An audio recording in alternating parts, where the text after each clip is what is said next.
Well, dear learners, welcome to Laura Academy Secondary School online class. Dear learners, you know that we are passing through hard times because of COVID-19, and our schools are remain closed for over 6 months. So it is not possible to take the class in our classroom. For this, we have arranged an online class. I am Apurva Kumar Saha, Assistant Teacher, Laura Academy Secondary School, with you. At first, I want to write some sentences.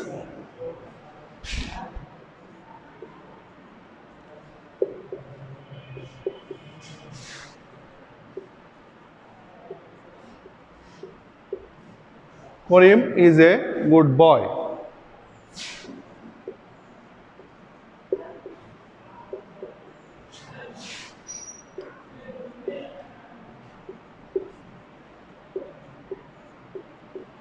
Karim is not a good boy.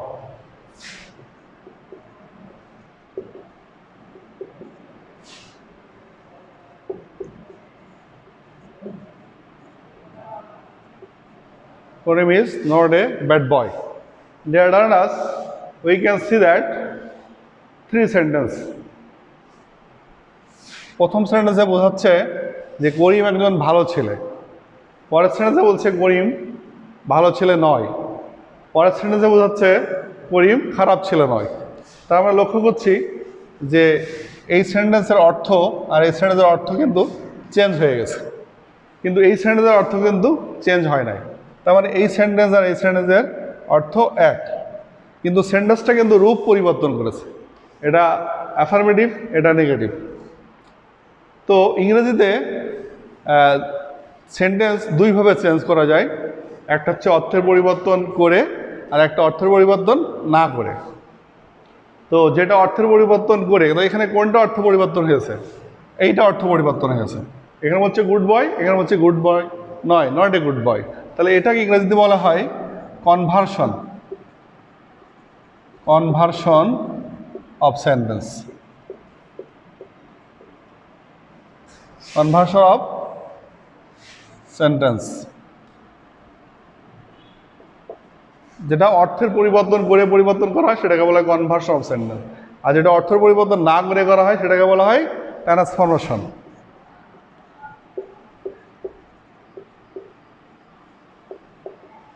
Transformation. কিন্তু আমাদের 6 থেকে 10 পর্যন্ত আসলে আমাদের পরীক্ষায় ট্রান্সফরমেশনের পড়ে, এই জন্য আমরা আজকে ট্রান্সফরমেশন অফ সেন্টেন্স নিয়ে আলোচনা করব। সুতরাং আমাদের আজকের আলোচনার বিষয় transformation of sentence. We are going to discuss about transformation of sentence.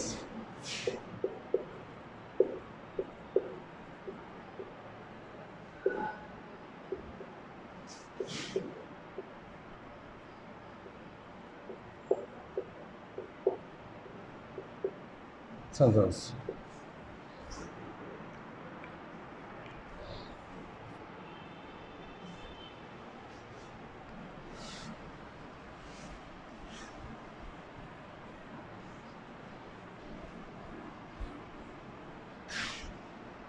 Dear learners, you know that there are 5 kinds of sentences according to meaning, and there are 3 kinds of sentences according to structure.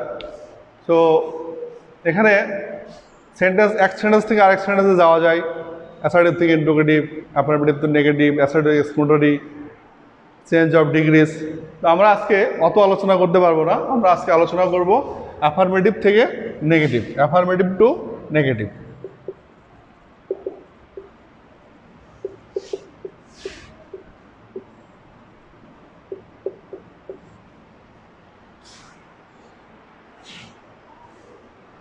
তাহলে আমরা যদি একটা sentence লিখি,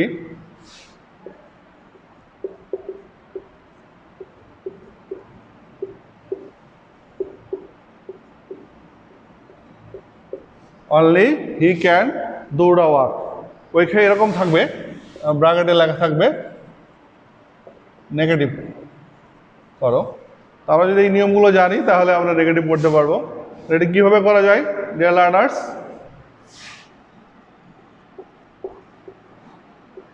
none but he can do the work. আমরা যদি আরেকটা sentence লিখি,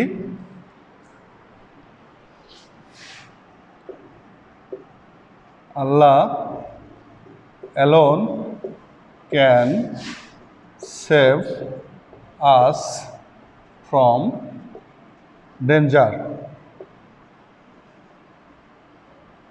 এগুলো সবগুলোই নেগেটিভ, এই জন্য আমরা নেগেটিভ না লিখলেও চলবে। এটা কি করা যাবে?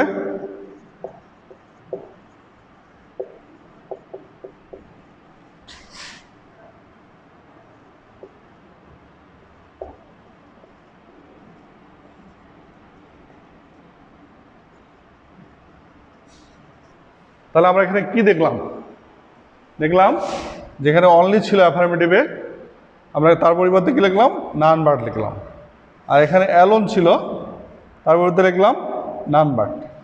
তাহলে এটা আমরা লক্ষ্য করছি যে যদি কোনো অ্যাফার্মেটিভ সেন্টেন্সে অনলি অথবা অ্যালোন এই কথাটা উল্লেখ থাকে এবং সেটা যদি কোনো ব্যক্তিকে বোঝায়, যেমন এখানে বোঝাচ্ছে অনলি দিয়ে হিকে, আর এখানে অ্যালোন বলতে এখানে আল্লাহকে বোঝাচ্ছে, তাহলে সেখানে যদি অনলি বা অ্যালোনকে যদি কোনো ব্যক্তিকে বোঝায় তাহলে অনলি বা অ্যালোনের পরিবর্তে আমরা বাক্যের শুরুতে নান বাট দেব, আর কোনো পরিবর্তন হবে না। এবং অনলি এবং অ্যালোনের পরিবর্তে বাক্যের শুরুতেই নান বাট দেব। আমাদের মনে রাখতে হবে যে অনলি দিয়ে যে নাউন বা প্রোনাউনকে বোঝায় অনলি তার আগে বসে, এবং অ্যালোন দিয়ে যে নাউন বা প্রোনাউনকে বোঝায় অ্যালোন তার সেই নাউন বা প্রোনাউনের পরে বসে। এটা তোমরা খেয়াল রাখবে। তাহলে খেয়াল করো, আমরা পরে প্র্যাকটিসে আসবো। অনলি বা অ্যালোন থাকলে বাক্যের শুরুতে নান বাট, আর কোনো পরিবর্তন হবে না, আর অনলি বা অ্যালোন উঠে যাবে। এবার আমরা আরও অন্য প্র্যাকটিসে যাই, অন্য সেন্টেন্সে যাই।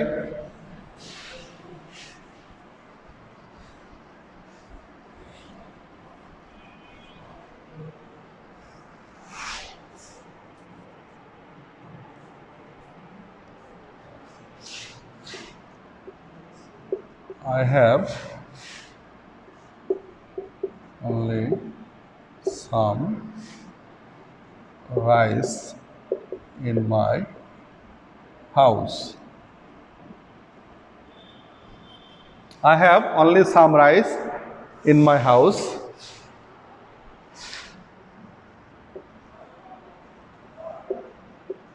My uncle was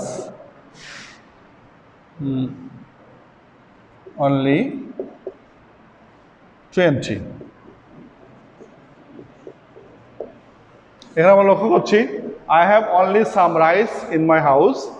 My uncle was only 20. তাহলে এর আগে আমরা লক্ষ্য করলাম যে অনলি দিয়ে ব্যক্তিকে বোঝাচ্ছিল, কিন্তু এখানে কিন্তু অনলি দিয়ে ব্যক্তি বোঝাচ্ছে না। এখানে কি বোঝাচ্ছে? অনলি সাম রাইস, কোনো বস্তুকে বোঝাচ্ছে সাম রাইস। এখানে আবার এখানে কি বোঝাচ্ছে? Only 20. My uncle was only 20. That's mean my uncle was only 20 years old. কারণ মানুষ তো 20 হতে পারে না, মানুষ 20 বছর বয়স। আমরা যদি এখানে এরকম অনলি দিয়ে কোনো বস্তু বোঝাই, তা আমরা কি করব? আই হ্যাভ অনলি এর পরিবর্তে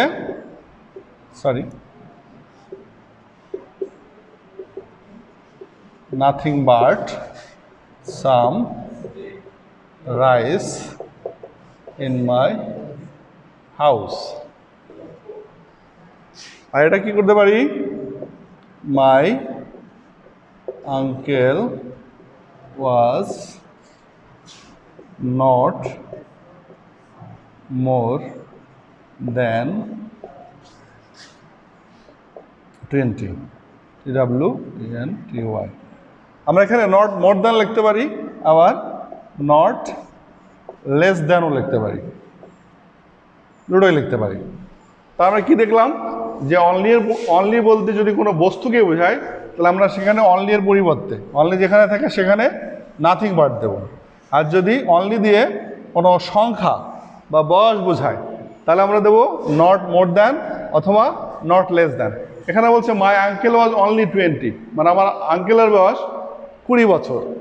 আর পরের শ্রেণীতে বলছে মাই uncle was not more than 20, তার মানে 20-র বেশি না, তার মানে কত? 20। আবার আমরা যদি লেস দ্যান দিই যে আমার মাই uncle was not less than 20, তার মানে 20-র কম না, তার মানে 20। তার মানে অর্থটা ঠিক আছে, এটাকে বলে ট্রান্সফরমেশন। মানে সেন্টেন্স চেঞ্জ হয়ে যাবে কিন্তু অর্থের পরিবর্তন হবে না। তা আমরা এখানে লক্ষ্য করলাম অনলি দিয়ে যদি কোনো বস্তুকে বোঝায় তাহলে অনলি এর পরিবর্তে নাথিং বাট দেবো।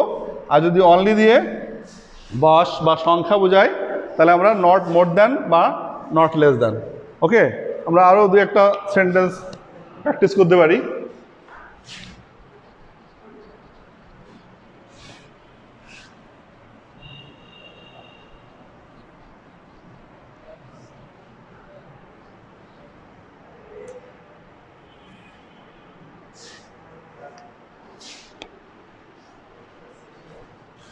A child likes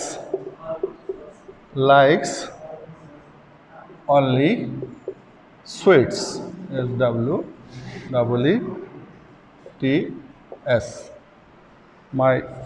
A child likes only sweets. I have only 5 pence. তাহলে এখানে কি হলো? এখানে a child likes only sweets, একজন শিশু শুধুমাত্র মিষ্টি পছন্দ করে। দেখেন অনলি বলতে কি বোঝা হয়েছে? সুইটস কে বোঝা হয়েছে। তাহলে এখানে আমরা কি দেবো? এখানে শিখালাম আমরা I child likes nothing but. খেয়াল রাখতে হবে অনলি দিয়ে যে কোনো বস্তুকে বোঝায় তাহলে অনলি এর জায়গা যেখানে অনলি আছে সেখানে আমরা নাথিং বাট দেব, নাথিং বাট সুইটস। আর এখানে বোঝাচ্ছে আই হ্যাভ অনলি 5 পেন্স, তাহলে এখানে সংখ্যা বোঝাচ্ছে আমার শুধুমাত্র 5টা পেন আছে। তাহলে কী দেবো? এখানে শিখালাম dear learners I have not more than or not less than 5 pence. Okay? I think it is clear to you how to change affirmative into negative if we find only or alone in the sentence. Okay? তাহলে আমরা আবার একটু revise করি।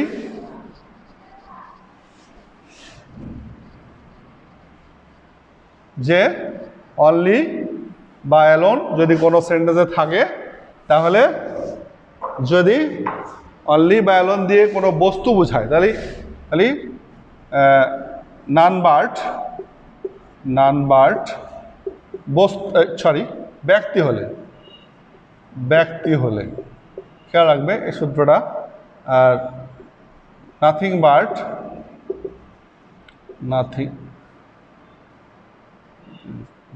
But এটা বস্তু হলে are not more than or not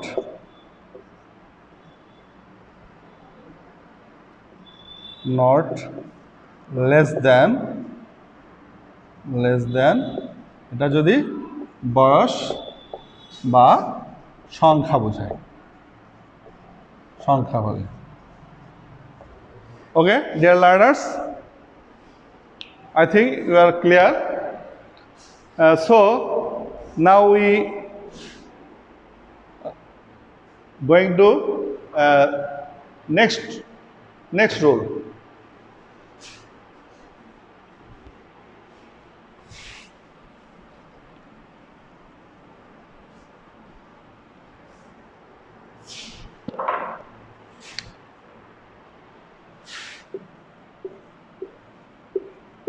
we must obey our parents.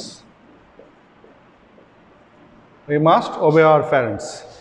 তাহলে এখানে আমরা লক্ষ্য করছি এখানে মাস্ট আছে, তাহলে মাস্ট থাকলে কীভাবে নেগেটিভ করতে হবে? ওই এই মাস্টের পরিবর্তে ক্যান নট বাট দেব, can not but.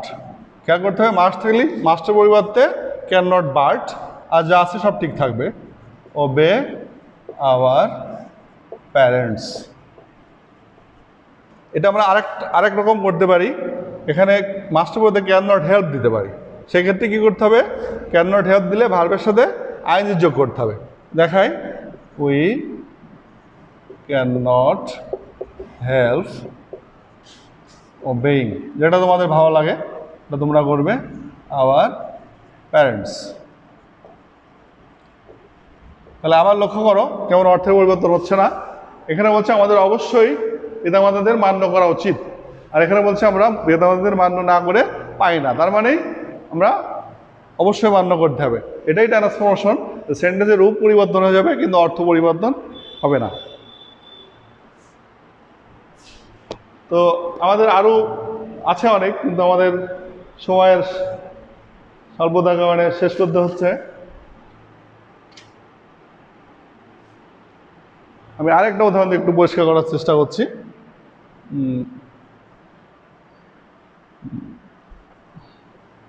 He must do it, ওকে, তাকে অবশ্যই এটা করতে হবে। তাহলে যেরকম শিখালাম, he can not but do it.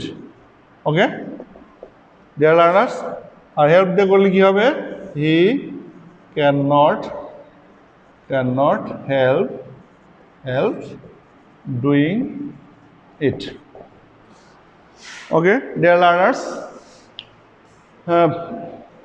our time is limited, so we have to finish. In our next class, we will discuss another rules and another topics. In your home, you will practice next of the rules, how to make affirmative negative, and at the end of the class I would request you to stay home and stay safe. Thank you all. Goodbye.